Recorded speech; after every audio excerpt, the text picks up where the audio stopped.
Hikmah yang akan kita baca, hikmah 155.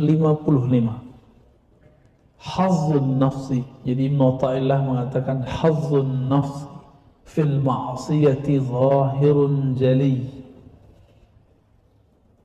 Kecenderungan diri, jiwa, nafs fil ma'siyati, dalam bermaksiat, zahirun jali, zahir dan jelas. Benar Pak ya?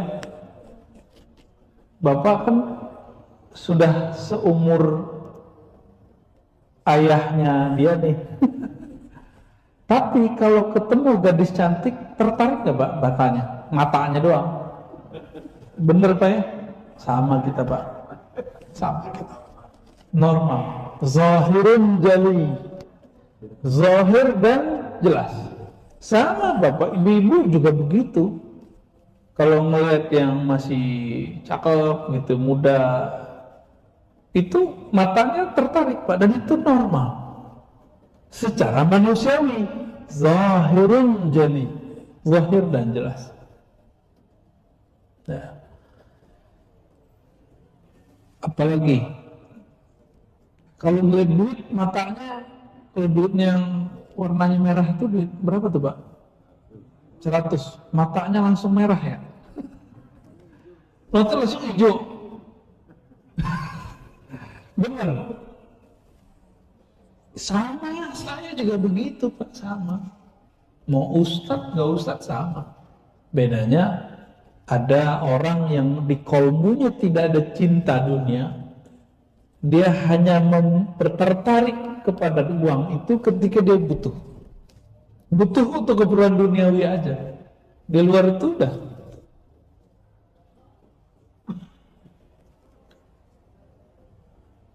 biasa ya. Apalagi maksiat yang jelas. Ini sebut aja nih. Kalau ada seliweran di handphone kita, sesuatu yang seksi-seksi, kita tertarik nggak bukanya? Walaupun kopiahnya putih-putih gini Pak, dalamnya hitam juga itu. Sama. Sama semua. Bapak jangan kira nafsu saya lebih lemah dari Bapak, nafsu saya lebih besar. Kayaknya saya lebih muda. Terus apa lagi? Kami ketika belajar agama, itu imajinasi ketika masuk ke ayat-ayat tertentu, itu harus kuat. Khayalinya harus kuat. Imajinasinya harus kuat. Ketika membaca ayat-ayat surga neraka, kita meresapi itu. Maka saya ini penghayal hebat Pak, jangan dikira. Jadi saya kalau melihat seseorang, baik laki perempuan, itu macam-macam kebayang bagasi di belakangnya itu. Jadi hati-hati ketemu saya Pak. Mulai dari yang baik-baik sampai yang jorok-jorok itu kebayang di kepala saya nih Pak. Itu di atas normal, dan itu jen berat bagi saya itu, jen berat sekali bagi saya. Dan tapi itu normal ya. Semua orang begitu.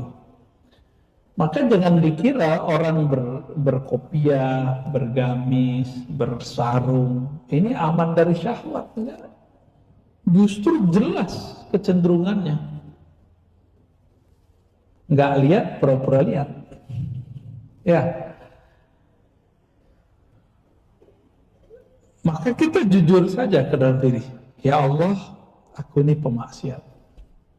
Aku ini banyak maksiat. Nanti Allah jawab Pak di akhirat.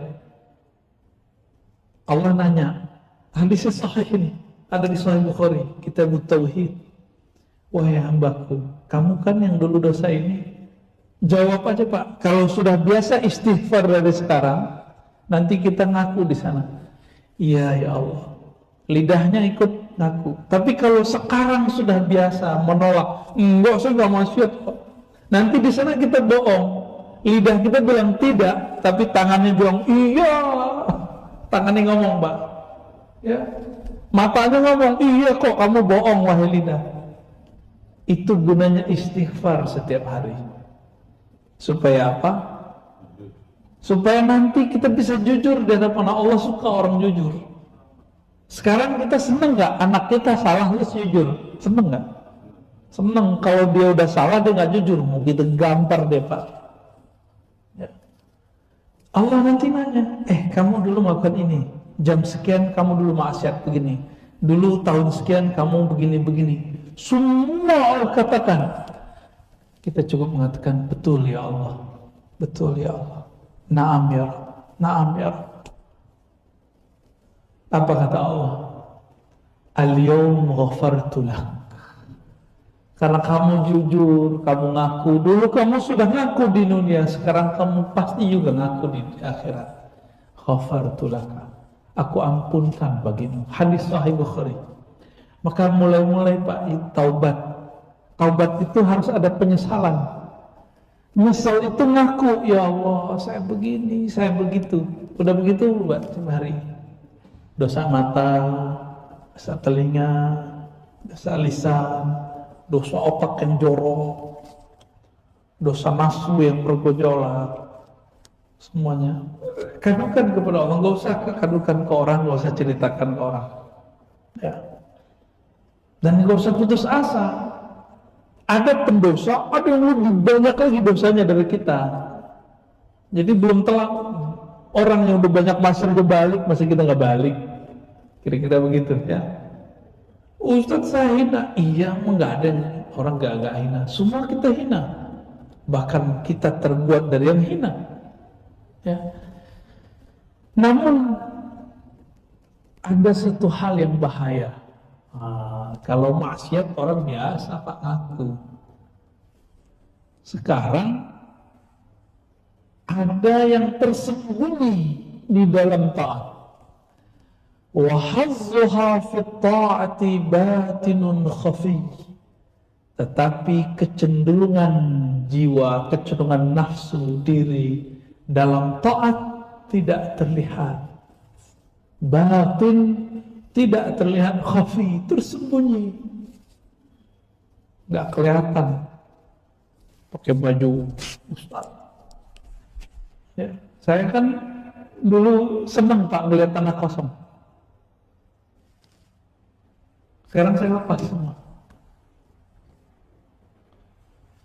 Apa nafsunya ngomong, wah enak nih kalau buat pesantren nih. Dulu begitu Pak. Tahu-tahu kita ngobrol sama guru-guru kita. Tanya, kamu mau buat pesantren di mana Arodi? Di sono, Syekh, Habib. Jauh amat. Sini aja lah, kira-kira begitu. Langsung hilang tuh Pak, cinta sama tanah itu. Udah. Kita tunggu event, kita kemudian mengatakan kepada teman-teman di yayasan, Pak, saya mau mengundurkan diri. Gitu. Hilang minat saya sama tanah. Jadi sama, ustadz sama kontraktor mirip Pak. Kalau kontraktor lihat tanah kosong ingin buat proyek-proyek, sama gak jauh beda. Bedanya kalau saya ustadz, saya ngomongnya, ayo beramal, kita bangun masjid. Masjidnya buat kita. Ayo beramal, kita bangun pesantren. Tapi pesantrennya memperkaya diri. Belum selesai pesantrennya, lihat lagi tanah di sampingnya. Jamaah, ayo kita bebaskan tanah. Tuh nafsu lagi. Beramal fi sabilillah, yang menyebut nama Allah. Ya. Ternyata intinya nafsu dia. Dan itu banyak di setiap tempat, di setiap masa.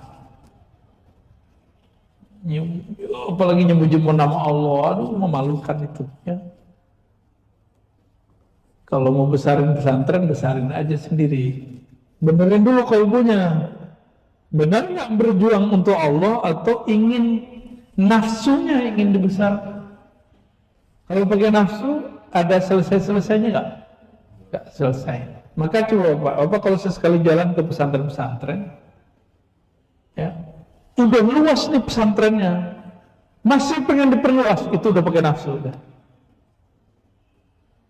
Jadi itu terjadi tidak hanya di kalangan orang-orang yang umum. Ya. Itu baru contoh kasus pada diri saya. Ada yang lain. Baca Quran, pengen diperhatikan orang. Namanya riya. Tapi riya ini beragam. Pernah dulu, nih saya cerita saja Pak, biar orang nggak tersinggung ya. Nih aku cerita ke orang lain, kan nanti orang tersinggung. Ini cerita saya sendiri. Dulu kalau mimpin sholat, saya bagus-bagusin, mirip-miripin sama Syekh Sudais. Serius Pak, serius. Biar apa? Biar makmum yang di belakang itu terasa dia sholat di belakang Syekh Sudais di Masjidil Haram. Tuh, pengen digituin. Awal-awal masih begitu. Lama-lama orang cerita umroh. Pas pimpin sholat, gaya Syekh Sudais lagi biar nanti ada yang kangen Mekah, Madinah, kita diajak umroh sama jamaah. Ada Pak Presiden begitu, masuk. Lagi sholat nih. Berarti lagi sholat pun kita nggak aman dari godaan syaitan. Suara dibagus-bagusin, tapi inti di dalamnya apa? Supaya ya. Itu saya lupa ya, saya nggak tahu kalau Bapak. Sama. Ada yang agak alusan dikit. Ini agak maju. Baca surat Al-Waqiah supaya rezeki lancar. Gimana? Banyak begitu? Rata-rata begitu. Berarti baca waqiahnya bukan karena diperintah Allah. Baca surah waqiahnya bukan karena ingin mendekat kepada yang maha kaya, tapi kita pengen kaya. Nafsu nggak tuh? Tersembunyi nggak? Tersembunyi. Gimana cara benerin itu? Susah benerinnya. Kalau tadi ya, kalau nggak punya guru, maka kiai ini harus punya guru lagi Pak. Ada kiai di atas kiai, ada guru di atas guru, ada syekh di atas syekh, ada mursyid di atas mursyid. Ada hal-hal yang si mursyid ini nggak bisa lagi ngomong, kiai ini udah mentok, dia harus datang ke kiai yang senior. Nanti diobatin tuh kolbunya. Obat kolbu itu kadang cukup pakai ngomong, tapi yang ngomong siapa? Kita lagi sakit, yang ngomong ustadz kurang pas, tapi yang ngomong dokter keterima nggak? Terima. Ya. Maka beliau mengatakan hazzuha fit ta'ati batinun khafi. Kecenderungan bisikan-bisikan batin jiwa yang membatin itu kecenderungan kepada selain Allah karena dia tidak tampak. Mudawatu ma yukhfa sa'bun ilajuh. Membersihkan, mengobati penyakit yang dalam tidak tampak sulit sekali. Jadi selevel ustadz wajib punya mursyid. Dai itu wajib punya mursyid. Apalagi bapak kan. Ya, Imam Ghazali masih butuh mursyid ya. Mursyid ini guru spiritual yang mengajarkan dia cara menuju Allah Subhanahu wa taala. Selevel Imam Ghazali itu hafal Sunan Abu Daud Pak, satu kitab hadis. Orang di luar kan nggak ngerti. Ya, orang-orang sekarang, ustaz sekarang itu ngeremehin Imam Ghazali. Kata mereka Ghazali ini penyebar hadis palsu. Ya salah. Dia nggak tahu Imam Ghazali hafal Sunan Abu Daud 4.000-an hadis. Ustadz sekarang 42 hadis arba'in aja belum tentu hafal. Bisa kita cek hari ini. Ya. udah berani ngecengin Imam Ghazali. Dia cuma pakai penelitian Albani aja udah belagu, ya. Ini Hujjatul Islam. Imam Ghazali itu ahli hadis tapi bukan ahli riwayat, ahli hafal matan saja. Dulu disebut dengan fuqaha.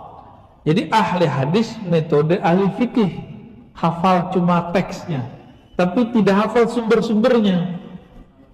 Sanadnya itu beliau tidak mendalami. Apa kata Imam Zahabi? Seandainya Imam Ghazali mendalami hadis, maka dia akan melewati kita semua. Imam Ghazali itu cuma beberapa tahun, nggak nyampe 10 tahun sebelum wafat, belajar hadis lagi. Waktu muda belajar hadis, lalu jadi usul fikih, filsafat, tobat jadi sufi, belajar hadis lagi. Jadi ilmu tasawuf dan hadis ini nggak bertentangan. Itu mereka barengan jalannya. Loh, kok bisa begitu? Emang begitu. Hadis itu diambil dari Rasulullah, ya. Tasawuf ajarannya Rasulullah mesti lewat hadis. Maka tidak ada amalan sufi kecuali ada dalilnya dalam hadis Nabi Sallallahu Alaihi Wasallam. Kan sekarang orang malu Pak nyebut tasawuf. Cuma saya aja yang nggak malu. Sebenarnya bukan nggak malu, malu juga karena Bapak ini malu disebut tasawuf, malu disebut sufi. Tapi telinga saya udah saya tebelin Pak, hidung saya sudah saya butain, nggak mencium-cium bau-bau orang hujat apa gitu, saya nggak ada urusan. Ya, karena kita sudah berpikir lama. Kalau begini para dai, ini dai-dai pada takut ngajar hikam, takut nyebut kata tasawuf, tarekat, sufi, takut dihujat jamaah, takut ditinggal jamaah. Loh, kalau ustadz ngikutin selera jamaah, terus jamaah ngikutin selera siapa dong? Kalau ustadz takut ditinggal jamaah, terus jamaah nasibnya gimana Pak? Kapan jamaahnya mengenal Allah? Ya kan? Kalau ustadz tidak bisa menjadi influencer, tidak bisa mempengaruhi umat, malah dipengaruhi oleh umatnya, kapan dia jadi pemimpin? Maka saya pasang badan aja Pak. Gimana? Mau ngebantu saya nggak Pak? Siap nggak? Kalau ya kita jadwalin di sini. Udah minta mulu kan? Ya, minta terus nih. Insya Allah nanti kita cari waktunya di sini. Tapi harus siap pasang badan bahwa kita ahlus sunnah, akidah ahlus sunnah, manhajnya Asy'ariyah Maturidiyah. Ya, bersanad kepada Rasulullah, bermazhab Syafi'i, dan yang ketiga bertasawuf. Kalau enggak, berarti bukan teman saya, udah. Ya. Oh, saya jalan sendiri aja. Harus ada keberanian begitu Pak sekarang. Kan kalau mau jadi ulama, innama yakhsyallaha min ibadihil ulama, surat Fatir ayat 28. Yang takut kepada Allah hanya, ada hanya di situ, hanya ulama. Mau jadi ulama tanpa bisa baca kitab, takut kepada Allah. Nggak takut sama siapa-siapa lagi, ya. Nggak takut hujatan orang yang menghujat, tidak takut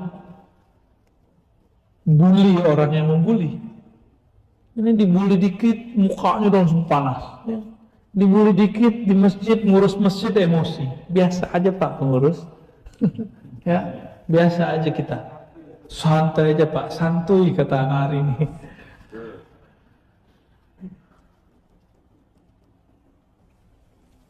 Kita sudah baca tadi satu kalimat. Jadi kalau kita ulang dari depan, nafsu zahir ketika bermaksiat, benar ya? Nafsu itu tampak dalam maksiat, tapi nafsu ada yang tersembunyi dalam taat, dan itu bertingkat-tingkat. Kalau ada orang menampakkan nafsunya, gejolak nafsunya dalam maksiat itu wajar, karena itu nafsu, karena itu maksiat. Tapi nafsu dalam taat ini yang berbahaya. Para sufi, mursyid, syekh, pemimpin suatu tarekat, nafsunya ada Pak. Nafsunya apa?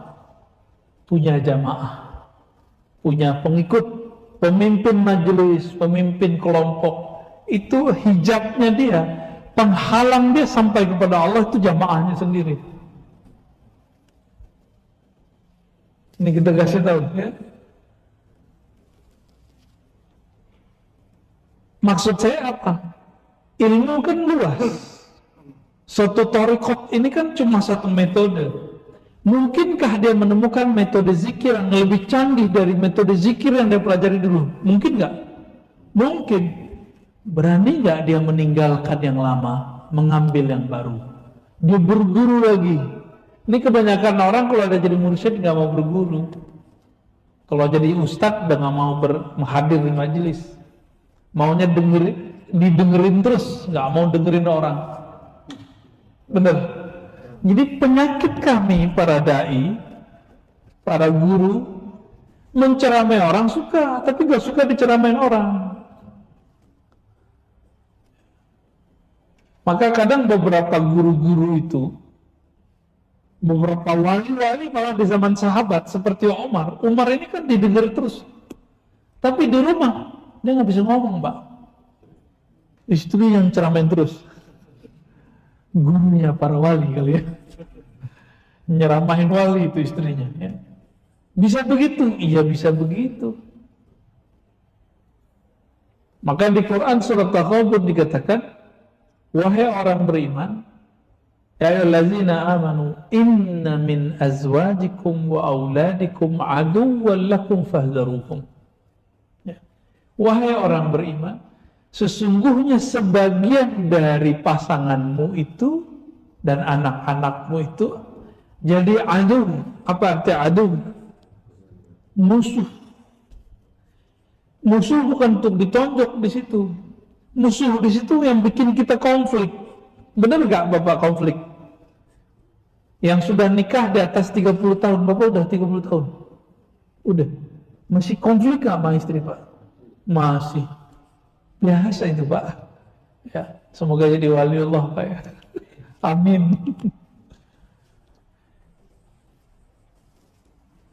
Umar itu dikata-kata istrinya Pak. Ya kalau bahasa kita emang begini ya ambil mukminin ya, kira-kira gitu Pak. Ya dibiarin aja. Ketika ditanya seseorang apa jawabannya? Wajar istriku sudah berkhidmah ngurus anakku, berkhidmah untuk rumahku dan segala macam disebutkan. Jadi istri itu dia nggak anggap, dia tidak anggap istrinya nganggur. Ini filosofi Umar. Sibuk ngurusin, ya. Tapi kalau sekarang istri-istri enak kayak ada pembantu, ya. Enak, alhamdulillah.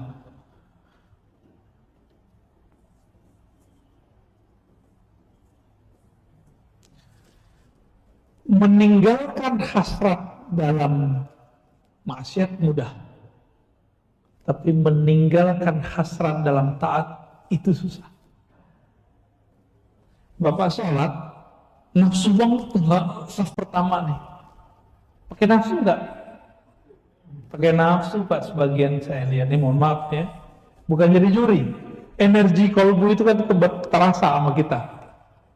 Ada yang kalau ke saf pertama itu pakai nafsu. Pakai nafsu.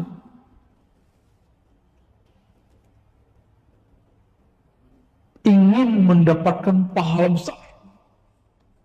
Ingin menunjukkan kepada orang, beginilah Islam yang benar. Wah, kayaknya dia bisa menafsirkan Islam ya. Jadi orang-orang, dia menganggap dirinya agen Islam. Nah, orang kalau begini, jika ada orang mengkritisi dia, dia akan menganggap ente mengkritisi Islam, padahal yang dikritisi dia. Nafsu dalam taat ini bisa berbentuk dalam pendalilan. Saya baca dalil nih. Lalu saya fahami, lalu kita jelaskan. Ketika saya menjelaskan, ada perasaan merasa benar. Dikritik seseorang, nggak terima. Atau orang berbeda sama dia nggak terima. Lalu kemudian nggak terimanya dengan mohar. Kamu tidak ikut kitab Allah dan Rasulnya. Nah, ini orang sudah mencoba mensabotase kitabullah. Bedakan ayat dengan pemahaman terhadap ayat. Ya. Yang sering kita sudah sebut banyak hal ya. Pemahaman terhadap ayat bukanlah ayat. Bisa diulangi? Pemahaman terhadap ayat bukanlah ayat. Pemahaman terhadap hadis bukanlah hadis. Maka kalau dikritisi pemahamannya jangan marah. Berbeda faham pemahamannya jangan marah. Ya.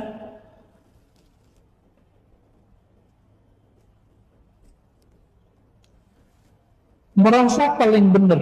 Nah, ini paling berat nih. Dalam beragama. Ini musibah umat hari ini. Musibah merasa paling benar. Orang merasa benar itu karena dia taat kan? Karena dia taat. Nah, ini harus diobati Pak. Sama aja semua kelompok. Mau kelompok yang ngaku aswaja, mau kelompok yang ngaku salafi, musibahnya sama. Merasa paling benar. Ya. Kita pasti meyakini yang kita amalkan ini benar, tapi jangan merasa paling benar. Bisa memahami itu ya? Saya mengulang-ulang ini. Imam Malik itu ditawarkan oleh khalifah untuk menjadikan kitab-kitab dia menjadi kitab hukum resmi kerajaan atau khilafah Abbasiyah. Apa kata Imam Malik? Wahai Tuan Khalifah, di luar kota Madinah banyak sahabat-sahabat tersebar dan mereka mempunyai murid lalu pelanjut. Pemikiran mereka, riwayat mereka berbeda dengan yang saya riwayatkan. Maka tolong jangan dipakai. Berarti Imam Malik meyakini dia benar, tapi di luar juga ada yang benar. Maka kebenaran ini bisa banyak. Ini disebut kebenaran shawab. Maka kita sering mengatakan wallahu a'lam bis-shawab. Disebut kalau di belajar usul fikih kebenaran ijtihad. Apa arti ijtihad? Kesungguhan seorang alim memahami sesuatu sehingga mendapatkan sesuatu makna. Makna ini disebut dengan ijtihad. Bisa salah nggak? Sekarang mereka belum ijtihad, baru baca terjemahan udah ngerasa benar. Ada di surat sekian, ayat sekian. Orang begitu gampang dibantah Pak. Gampang sekali dibantah. Dia cuma nyebutin nomor. Kita tanya, bacain dong ayatnya. Kalau Bapak bisa bahasa Arab ya, bacain dong ayatnya. Tadi bacain ayatnya. Kalau di kelembungan itu buka. Kita tanya, maksud kamu apa ayat ini? Dia sebutkanlah maknanya. Kita tanya balik, coba kamu pretelin satu lafaz per lafaz. Ya, terjemahin aja Pak itu. Kalau kamu sudah bisa menerjemahkan ayat ini, baru bisa mengatakan makna ayat ini begini. Kalau enggak, itu baru terjemahan. Terjemahan bisa salah enggak? Bisa salah Pak. Walaupun yang menerjemahin orang pintar. Emang dia nabi kan bukan? Bisa salah? Sangat-sangat bisa salah. Ya. Nah, musibah merasa benar ini bahaya zaman-zaman sekarang ya. Baik. Yang biasa di kalangan kita setiap hari adalah nafsu yang tersembunyi dalam taat ya. Nafsu yang tersembunyi dalam taat. Maka riya dibagi dua Pak. ada ria senang dipuji, itu riaknya standar. Suara dibagusin, apalagi kalau sujud tuh dibagus-bagusin ya, bacaan wah udah bener bagus nggak sujud lama, tapi terbersih di hati biar kelihatan saya ini sujudnya lama. Kalau bapak terbesit itu baca langsung auzubillah walaupun di dalam sujud, auzubillah aku berlindung kepada Allah, lanjutkan zikirnya, zikir bacaannya. Ada yang ketika terbersit begitu, jangan lama-lama cepet-cepet aja biar nggak disebut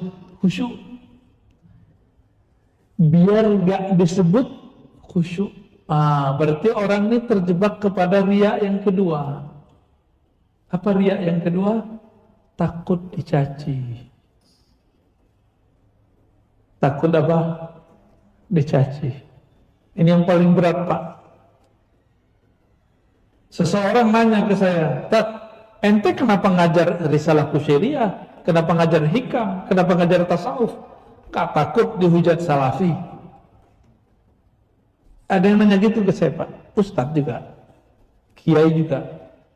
Bukan satu, dua, banyak orang nanya. Kira-kira Bapak kalau ditanya gitu gimana jawabnya? Nggak takut dicaci maki? Biarin aja. Saya cuma jawab, Ustadz, kalau bukan kita siapa lagi? Kalau Ustadz nggak mau, Ustadz Ono nggak mau, terus siapa yang buka ilmu ini? Oh, kita sembunyiin aja namanya, pakai nama Tazkiyatun Nafs. Tazkiyatun Nafs itu hanya satu bab dari tasawuf, saya bilang gitu. Tazkiyatun Nafs aja Ustaz. Tazkiyatun Nafs itu siapa yang buat istilah? Ulama tasawuf. Kenapa nggak dikembalikan ke istilah aslinya? Ya kan? Kita aja yang malu. Kita yang kemudian merasa tidak pede gitu. Jadi Bapak ini ketika malu dicaci maki, malu dibully, takut dibully, lalu kemudian ngalah, ya, meninggalkan itu, berarti pengen apa? Pengen dipuji sebenarnya. Karena takut disebut zindik, pengennya disebut apa berarti? Takut disebut zindik mengkaji tasawuf, berarti pengen disebut akidahnya nazifah, akidahnya aqidatus salafus salih, pengen disebut begitu toh? Itu riya enggak? Riya. Afwan Ustaz, antum berjenggot kan? Pernah enggak terbersit supaya disebut Ustaz? Dulu. Tuh, jujur deh Pak, saya suka orang jujur. Sama Ustaz kita. Umur saya kan belum seberapa Pak dibanding beliau. Dulu sering kita nggak dihargai orang kalau datang ke setempat. Gimana biar kelihatan tua dikit gitu, panjangin jenggot deh gitu, biar disebut Ustadz. Berarti takut nggak dihargai, benar nggak? Tapi sebelum itu saya bukan karena itu Ustadz. Saya melihara jenggot supaya disebut salaf. Ini jujur loh ya. Dulu jenggotnya nggak berapa, tapi kemana-mana. Kapan itu berubah? Ketika saya punya seorang dosen yang saya antar setiap seminggu sekali. Dia tanya ya dokter, limadha la tutilu lihyatak? Limadha la tu'fi lihyatak? Kenapa engkau tidak membiarkan jenggotmu panjang? Karena engkau mengajar di satu komunitas yang komunitasnya mereka memanjangkan jenggot. Enggak takut dia caci maki. Hal la takhafu lawmata la'im. Itu kita pakai ayat Quran tuh bahasanya. Dia lihatlah saya, dia pegang paha saya itu. Ar-Razi, saya kalau manjangin jenggot bukan karena ente. Bukan karena saya pengen disebut salaf. Bukan saya pengen disebut Ustadz, Kiai, Syekh, tapi saya memanjangkan jenggot karena mengikuti Rasulullah. Gitu jawabannya. Oh, itu langsung tercabut itu dalam hati saya dulu. Kalau berjenggot biar disebut manhajnya sama dengan yang di seberang sana. Ya dulu begitu. Tapi alhamdulillah Allah kemudian luruskan kolbu. Nah ini masuk ke dalam apa? Nafsu yang tersembunyi. Sulit untuk dibenerin itu. Sulit untuk benerin itu. Ya. Ustadz nih pegang tasbih. Malu. Biar nggak disebut ahli bid'ah. Berarti pengen disebut ahlus sunnah. Riya nggak? Riya juga. Jadi orang-orang kebanyakan terjebak di situ, Pak. Walaupun zahirnya beramal dengan sunnah, fikih, tasawuf, zahirnya bertarekat bahkan, tapi terjebak pada riya yang dalam, yang tersembunyi. Kebayang ya? Nah gimana cara bersihinnya? Ini yang berat. Gak mungkin diobral, Pak. Saya datang begini kan dakwah namanya. Ya. Dicampur taklim karena ada kitabnya. Untuk mengobati kolbu gak cukup dengan dakwah dan taklim. Ada namanya ilaj atau takwin, pembentukan jiwa. Dan itu harus jalur thariqah. Ada metode, thariqah itu artinya metode. Ada metodologisnya. Ada caranya. Zikirnya ada, zikirnya bukan zikir zahir lagi, zikirnya sudah masuk ke alam rohani. Dia akan bisa seperti seorang dokter ahli bedah, dia membedah, dia bedah di dalam, nanti dia bersihin. Itu bisa. Cuma itu tidak bisa kita bagikan secara umum. Ya. Imam Ghazali 10 tahun dia bersihin kolbunya. Di mana dia tinggal? Dia tinggal di menara. Ujian paling berat dia apa? Ketika kitab yang dia pakai diajarkan di masjid tempat dia berkhalwat. Kayak bapak sekarang nih. Ada Ibnu Athaillah. Bapak nih Ibnu Athaillah. Misalnya gitu. Saya ngajar kitab Ibnu Athaillah. Tapi saya nggak ngerti siapa yang ngarang. Itu ujian paling berat. Kitabku diajarkan. Gitu. Merasanya tuh girang. Tapi kalau mau girang, ini ilmu dariku atau dari Allah? Kalau ada ilmu kita dapatkan, itu dari kita atau dari Allah? Ya, lebih mulia ilmu atau harta? Oke, kalau Bapak bagi-bagi harta, oke, itu lebih mulia nggak dari bagi ilmu? Mana yang lebih tinggi? Maka tolong, walaupun Bapak ngasih kita honor, jangan hargai kami dengan honor itu. Ya, saya tersinggung, Pak. Ya, ini ngajinya bertahun-tahun, nggak bisa dibeli ini. Rasa pemahaman yang kita dapat itu nggak bisa dibeli. Maka kita nggak berani juga pasang tarif. Nggak berani kita pasang tarif. Tapi di luar sana ada ustadz berani pasang tarif, ya nggak? Kena pandemi, habis mereka udah. Dan saya masih ingat, ketika ojol disantuni, itu para ustadz-ustadz yang dulu bertarif itu pada demo ke umat, buat komunitas peduli ustadz. Ya, iri dia sama ojol, Pak. Masa kayak gitu kalah sama tukang ojek, kan lucu. Berarti dia nggak ngajarin siapa, apa yang diajarkan selama ini, akidah mana yang diajarkan selama ini. Jadi kadang-kadang dai, ustadz, guru itu udah kayak lilin, nerangi orang dia aja kebakar, tahu-tahu energinya habis. Ini pandemi ini kan nyikat semua ini, kesikat semua. Betul-betul. betul-betul luar biasa. Ya. Namun saya bersyukur ada pandemi, Pak. Saya nggak banyak jalan kemana-mana lagi. Paling-paling Zoom. Ya. Dulu lelah kita dakwah kemana-mana. Hasilnya juga belum jelas. Sekarang kita ceramah, direkam, bisa didengar orang kapan saja. Ya, alhamdulillah.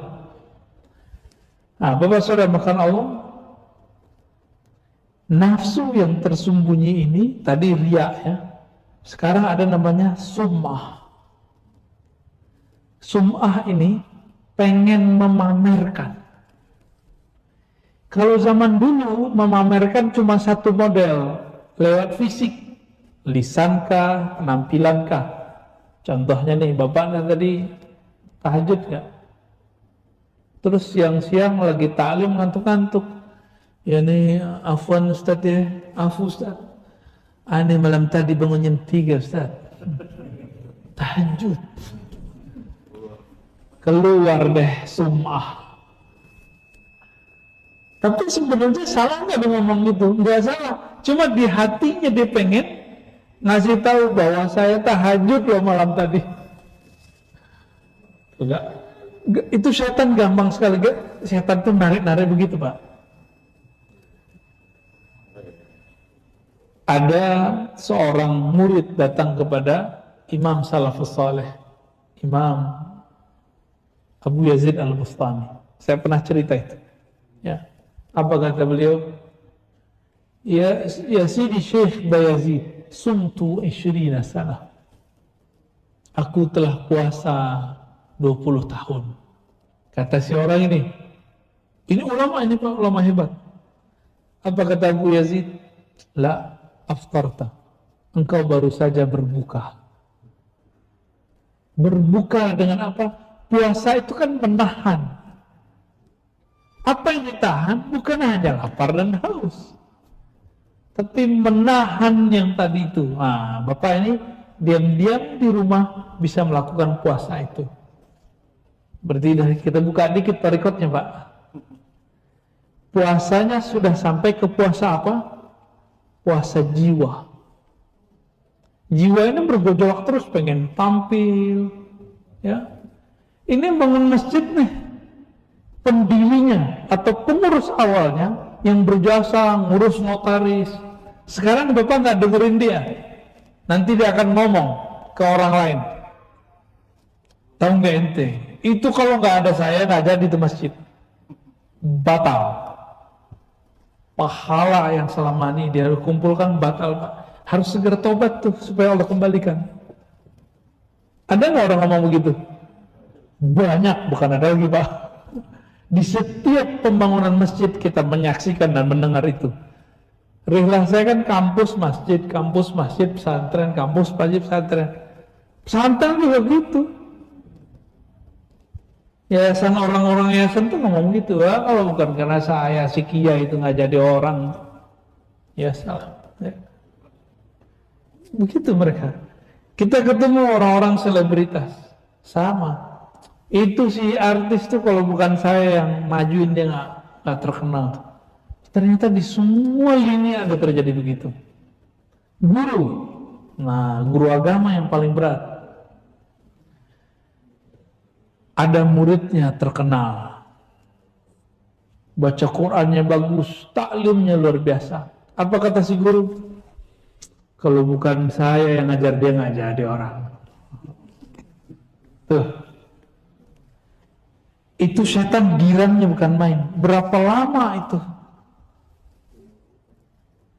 Itu bisa 15 tahun, 20 tahun. Muridnya baru jadi orang. Selama 20 tahun itu dia bisa memendam. Tapi nggak tahan melihat orang ini sukses. Kalau bukan karena saya nggak jadi itu. Girang, Pak, setan. Nah, ini yang disebut nafsu yang tersembunyi. Susah benernya. Ini yang dimaksud Nabi. Walladzi la ilaha ghairuh, demi zat yang tiada yang berhak disembah selainnya. Ya. Inna ahadakum la ya'mal bi'amali ahli jannah. Kamu ini ada yang beramal seperti ahli surga, guru kayak soleh, beramal kayak soleh, bangun masjid di mana-mana. Ya. ngurusin masjid bertahun-tahun, dakwah bertahun-tahun, tapi apa masalahnya? Yasbiqu alal kitab, ada ketentuan kitab. Apa ketentuan kitab? Orang yang hanya sibuk beramal zahir, tidak beramal dengan kolbunya, dengan batinnya, yasbiqu alal kitab, ada ketentuan kitab bahwa dia su'ul khatimah. Itu maksud hadisnya. Maka ketika dia sakarat, badannya sudah lemah, lidahnya keluh, hafalannya hilang, apa yang terjadi? Keluarlah semua kotoran-kotoran yang selama ini numpuk di kolbunya. Ngomong apa yang sebutin jasa-jasanya semua. Dia hujatlah orang yang tadinya dia tahan-tahan. Dia rendahkan orang yang tadinya dia rendahkan secara hati tapi dia nggak keluarkan. Nauzubillah min dzalik. Dalam saat yang sekejap itu, sejenak itu, sesaat itu, dia mati. Bahaya nggak Pak? Ya. Ada orang menyembunyikan nafsu syahwatnya dalam taat. Dia nggak ngaku, jujur aja sih kepada Allah kalau dia nafsunya gede. Sebelum meninggal, dia kayak ngelihat orang yang minum khamar tuh keren, tapi malu gitu. Bersisa itu Pak orangnya. Bersisa itu 500 tahun dia beribadah. Itu muridnya, kalau dia nggak muat, cukup naik Pak semua. Cukup dengan tangan begini deh, naik semua. Berlapis-lapis ke atas. Nanti ada masanya begitu lagi Pak. Sekarang belum. Namun dalam ketaatannya yang berlipat-lipat itu, dia lupa satu hal itu di kolbunya. Pribadi tobat dia nggak ada. Dia rajin taat, rajin sholat, rajin zikir, tapi di kolbunya nggak ada asa tobat. Ya, saya ngelihat ada orang tobat hari ini, tapi lupa tobat batinnya. Ya, banyak nih yang artis-artis nih. Terus ngomong, saya doakan kalian husnul khotimah. Dia lupa mendoakan dirinya husnul khotimah. Ini udah banyak hari ini. Ya. Maka kesimpulan kajian kita pada pagi ini, Bapak Saudara sahabat yang dimuliakan Allah, mari kita kalau berjuang melawan nafsu itu tidak hanya yang zahir, tapi juga yang batin. Karena yang batin itu tidak tampak, maka membersihkannya pun juga susah. Oleh karena itu, untuk membersihkannya mesti kepada ahli yang mengerti bab yang batin. Ustadz itu seperti dokter, ada ustadz yang umum, ada dokter yang umum. Spesialis, ada dokter spesialis, ada juga guru spesialis. Guru yang dengan izin Allah, Allah izinkan kalamnya, kata-katanya, sikapnya menyembuhkan penyakit dalam kalbu. Temuilah guru-guru seperti itu, hukumnya wajib, bukan sunnah. Hukumnya wajib. Kenapa? Itu taruhan kita. Hidup husnul khatimah atau su'ul khatimah. Itu. Baik ujungnya atau tidak baik ujungnya. Jadi orang-orang yang belum tersentuh lama Allah di kalbunya ini belum bergetar. Saya nggak jamin Pak di akhirat nanti dia gimana. Mati aja dia susah. Ya. Tapi kalau sekali nama Allah bergetar masuk ke dalam kalbu, selama-lamanya dia tidak akan pernah lupa. Nanti rasa getaran itu akan dia bawa saat dia berpulang kepada Allah Subhanahu wa taala. Jadi sholat itu jangan hanya fisik Pak, tapi batin kita. Karena batin inilah yang pulang. Ruh itu yang berpulang. Mulailah ibadah dengan ruh. Mulai ibadah dengan kalbu. Jangan hanya sibuk di fisik. Kalau ibadah fisik capek, antum akan kecapean terus. Ya. Seumuran Bapak nggak usah ngapal banyak-banyak lagi, isi yang dipahami. Tapi yang masih muda-muda, ayo ngapal, kita ngapal terus. Ya. Baik, kira-kira itu cukup.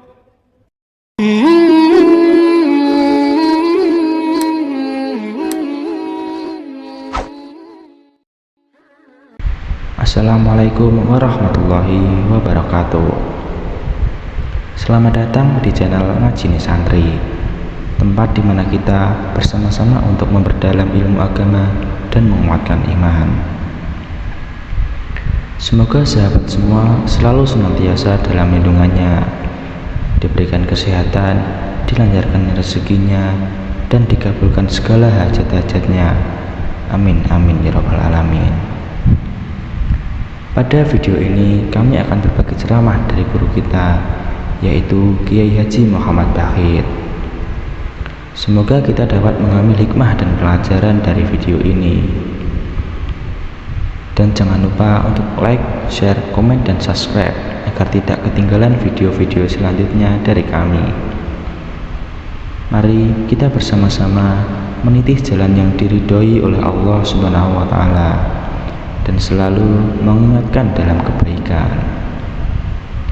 Selamat menonton, semoga konten yang kami sajikan bermanfaat bagi kalian semua. Wassalamualaikum warahmatullahi wabarakatuh.